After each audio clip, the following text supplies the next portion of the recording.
in general, what are ways, so you mentioned giving people a vote in terms of how much they're ready to participate and allowing them to to contribute without putting them on the spot.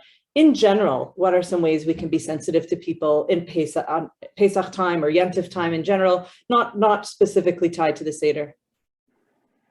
To be sensitive to their involvement in their, I think asking open-ended questions and following up with so neat, can you tell me more? Where's a place you've been for Pesach that was really surprising?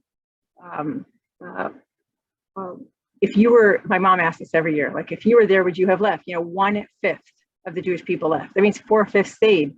Would you have left? What would make you leave? How would you decide? The kids are smaller, what would you pack? But what would be difficult for you about leaving Egypt?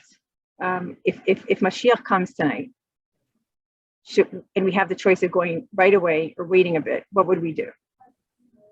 What would we take? What outfit would you wear?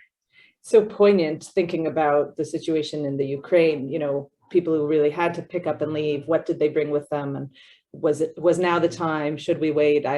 It's for me, there's so many echoes of that. Yes. And I think anytime we can rip from the headlines and make things urgently relevant without, it doesn't take much. I also think utilizing artwork is really powerful, whether it's literally a picture from the newspaper, like a headline, or artwork. There's so much beautiful artwork about the four sons, so much artwork in the Haggadah.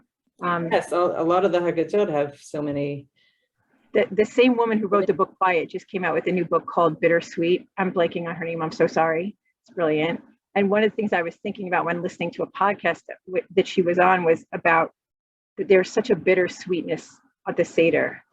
And at all the research people have done about traumatic recovery, almost healing from a national tragedy, is exactly what the Seder is: naming things, revisiting them, holding them, looking at them, and then also holding on to that space of hope within them. And like the props, the narrative that I see it differently as I get older.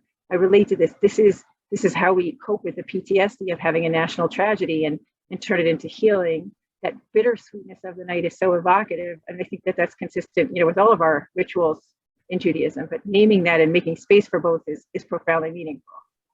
That's beautiful. Thank you.